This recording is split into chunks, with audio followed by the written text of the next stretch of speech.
Cut your retirement spending now, says Bill Bengen. A bunch of y'all had sent this to me. I want to read it. It's been sitting on my tab list for a couple of days. I haven't read it. I'm interested to see what Bill Bengen says. And for the record, even though I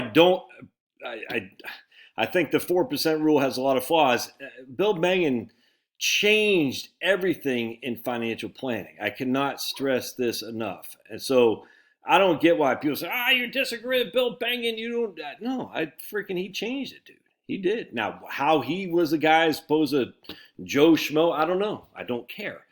Bill Bengen changed it for the better. That's a fact. Then Ty Bernicki came in and added to it to change it for the better again. Then we had people falling behind Ty Bernicki. And Ty Bernicki wasn't the first.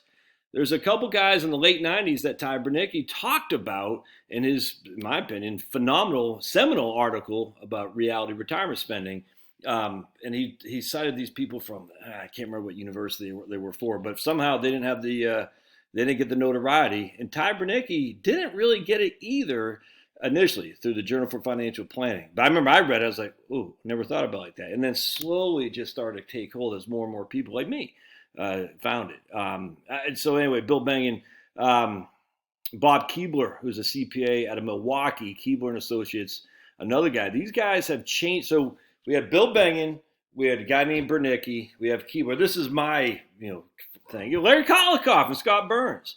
They built on the foundation that was being built better, on a harder foundation, less on sand and more on rock from the previous guys. And a guy like me comes along and they say, hey, we kind of helped put it together, but other people stand on my shoulders, if that makes sense. It's freaking great. It's great.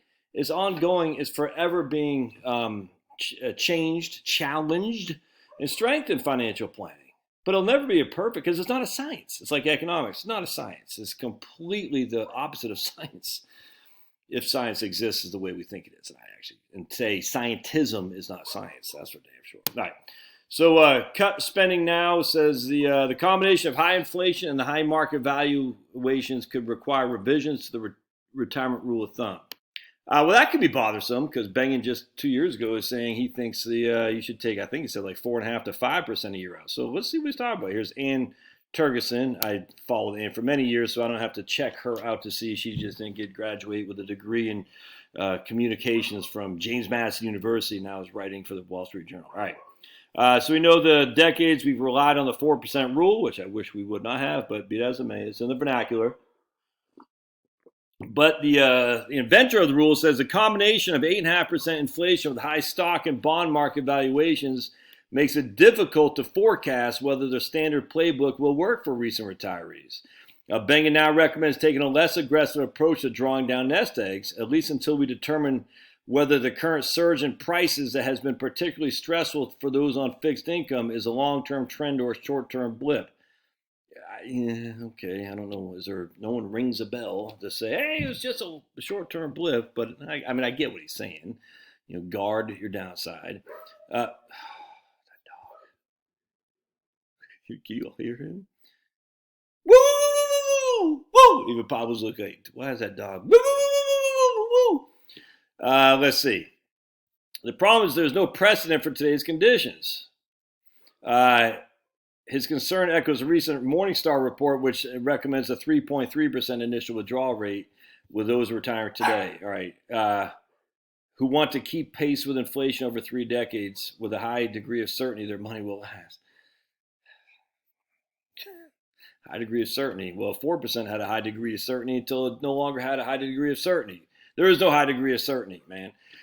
His latest revision doesn't necessarily mean going below 4%. Since 2006, he's revived that portfolio. He raised his withdrawal rate to 4.7 is what he's saying. Look, I say 5, 4.75. It's not going to matter. Given the challenge of making market forecasts right now, Bengen suggests cutting spending if possible. All right. I won't eat in restaurants as much. I live a fairly simple life. I don't take a lot of trips. I'm happy with a deck of cards and 3 other bridge players. See that? That's what I'm talking about, man.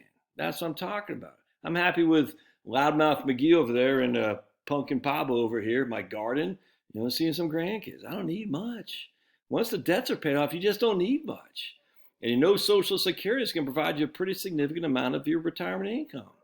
It's just that simple. You just don't need. If you need a lot, I don't know what to tell you. I can't tell you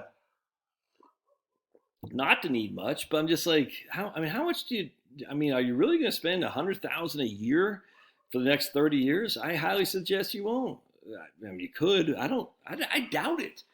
In fact, I was talking to people today. It's interesting, and it's nice people. I think their expending expectations are way too high because he's using what they spend now while they're making money, and extrapolate that in the future. And I 100% get that. I get that because it's all speculation what you're going to spend. I cannot stress enough though what we've seen data all over the place. I gotta get that dog. Hold on a second. My neighbor's gonna kill me. It's so obvious that you spend what your income is. It's just that simple. You don't spend. And then, so basically, if you're making $100,000, you spend $100,000. If you know you're making $50,000, you spend $50,000.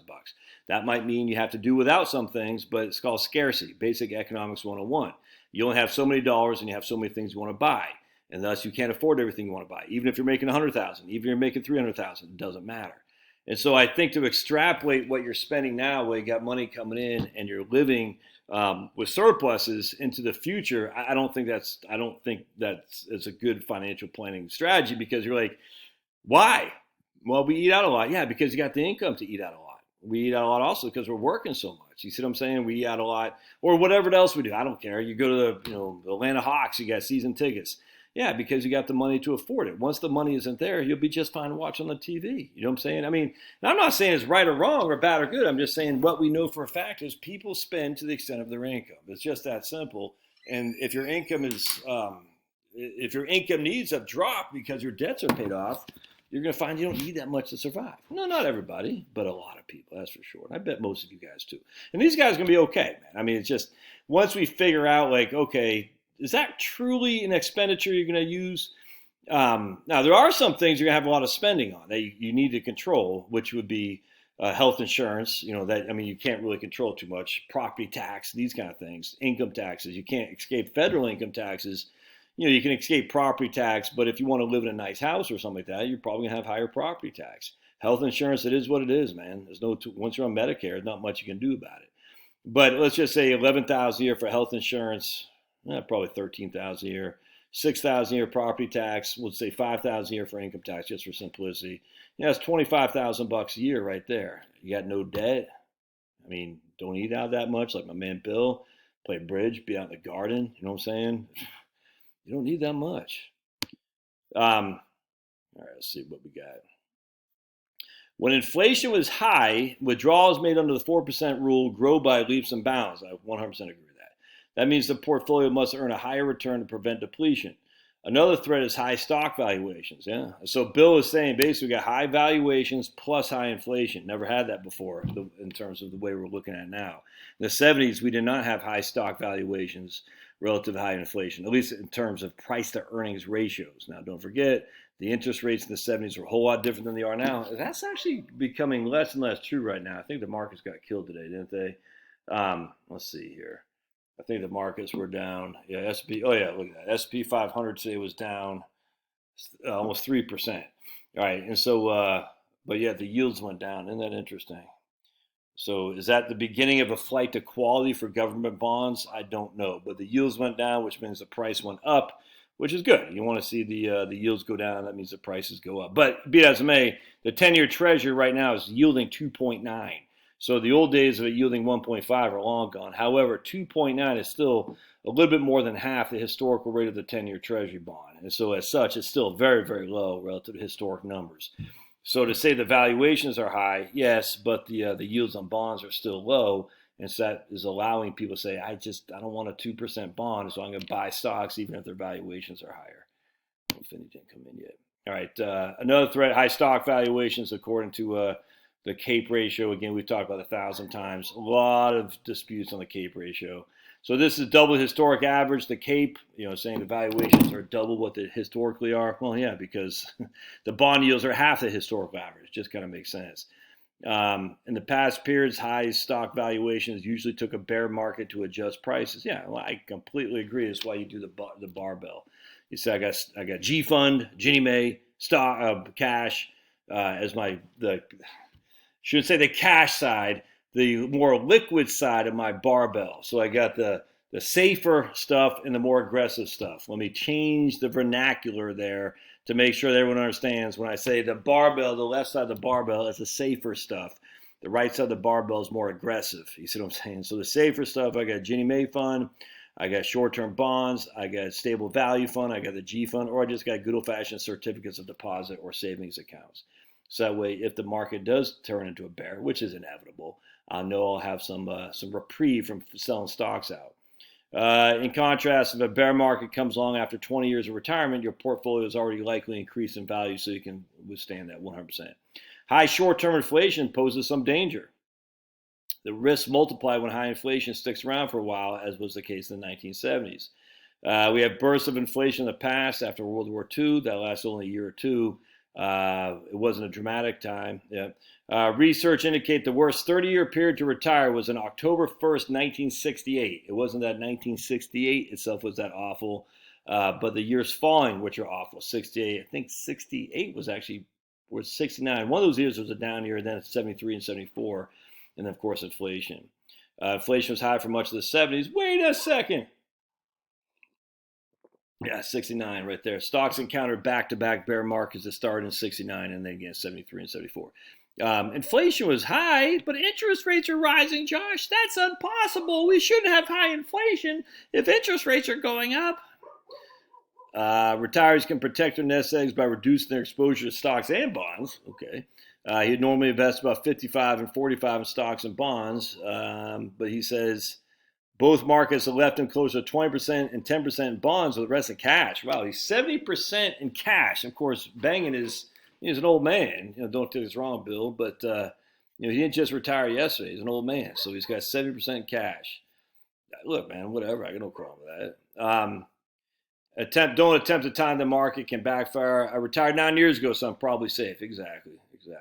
But I'm not comfortable because I'm still early enough in retirement that the combination of threats we face could be damaging. Yeah, I agree. I got no qualm with that at all.